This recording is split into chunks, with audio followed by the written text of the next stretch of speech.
Have you ever pondered about the authenticity of religious texts? This question may seem straightforward, but it's a rabbit hole of historical intrigue and theological debate. Today we're focusing on the Bible, a text that has been scrutinized, dissected, and revered for centuries. The Bible we know today has undergone countless revisions, translations, and interpretations. Historically, those in power have wielded significant influence over these changes. Kings, councils, and translators have all left their mark on the text, shaping its message to align with their own agendas or societal norms. From the Council of Nicaea's decisions to the translation politics in King James's England, these alterations have been far from random. These modifications can shift theological understandings, influencing societal norms and governance. They can turn a verse of peace into a call to arms, or a call to love into a decree of judgment. So let's delve deeper into the history of these alterations. Buckle up, it's going to be an intriguing journey. Now imagine a time when the Bible wasn't as we know it today. A time where the texts we now consider sacred were in flux, being added, edited, or even removed. One of the most significant changes made in biblical history was the omission of certain books in the Protestant Bible. During the Reformation in the 16th century, Martin Luther, a German professor of theology, took a bold step. He questioned the inclusion of 7 books in the Old Testament, books that were part of the Septuagint, the Greek version of the Hebrew Scriptures. These books, including Tobit, Judith, Wisdom of Solomon, and others, were considered by Luther to be of lesser value. And so, they were removed from the Protestant canon, creating a major shift in the structure of the Bible for many Christian denominations. But let's rewind a bit further back to the 4th century. The Council of Nicaea, convened by Emperor Constantine, was another pivotal moment in biblical history.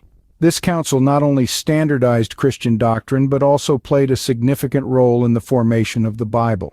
The council decided which books were to be included in the New Testament canon, effectively shaping the theological narrative of Christianity for centuries to come.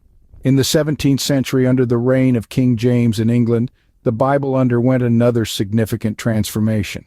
The King James Version, as it came to be known, was not only a new translation but also a political tool. The language used in this version was purposefully archaic even for its time, a choice made to convey a sense of majesty and authority.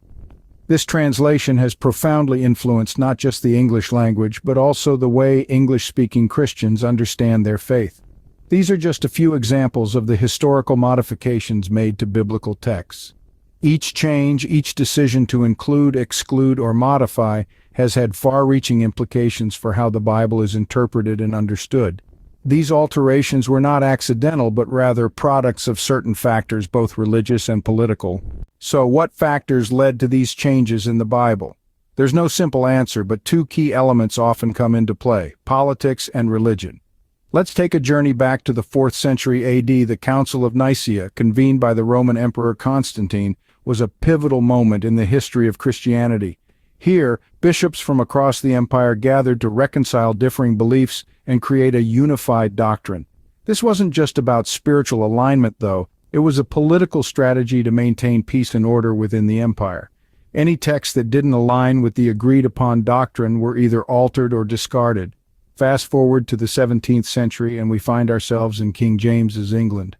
The King James Version of the Bible is arguably one of the most influential English translations. But did you know that politics played a significant role here too? King James commissioned this translation with a clear political agenda, to legitimize his authority and establish a unified national church. The translators were instructed to use language that reinforced the divine right of kings, subtly shaping societal norms and governance. Religion, of course, also heavily influenced these changes. Theologians and religious leaders often interpreted or altered biblical texts to align with their own theological beliefs. This could range from minor adjustments to the translation of a single word, to significant changes in the interpretation of entire passages. And let's not forget societal changes. As societies evolved, so too did interpretations of the Bible. This evolution was often a reflection of changing societal norms and values. For instance, interpretations of biblical texts relating to women, slavery, and wealth have seen significant shifts over the centuries. Remember, every change, every interpretation carries with it the potential to shift our understanding of theology. and each shift can have a profound impact on the norms and governance of societies. These changes, as you might guess, had profound impacts on theology and society. What happens when the words of a sacred text change? When the biblical narrative shifts, so too does our understanding of theology. These changes can subtly or drastically alter the interpretation of principles, doctrines, even the nature of God himself. For instance, a change in a single verse can lead to differing views on predestination, free will, or the nature of salvation.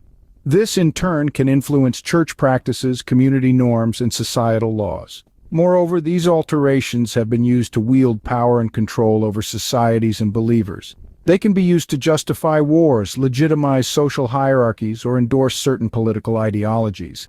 History is filled with instances where those in power manipulated religious texts to suit their agendas, thereby influencing the societal ethos and norms. This manipulation of sacred texts, therefore, goes beyond theological implications. They become tools of power, shaping societies and controlling believers. So, we see that the changes in these texts are not just about words, but about power and control. So how should we approach religious texts? It's crucial to approach them with a discerning eye. This means not just accepting the text at face value, but digging deeper, questioning, exploring, and understanding the context in which it was written. The historical background of a scripture can drastically change its interpretation. For instance, understanding the political climate during the time of King James's England can shed light on the motivations behind the translation of the Bible. Additionally, recognizing the societal norms and governance of the time can also provide context to the scriptures. It's not about doubting the authenticity of these texts, but rather understanding the circumstances that may have shaped their final form. Discernment allows us to see the bigger picture, to understand the nuances that may not be immediately apparent. Remember, understanding the history of these texts is key to understanding their true meaning. So keep questioning, keep exploring, and keep learning.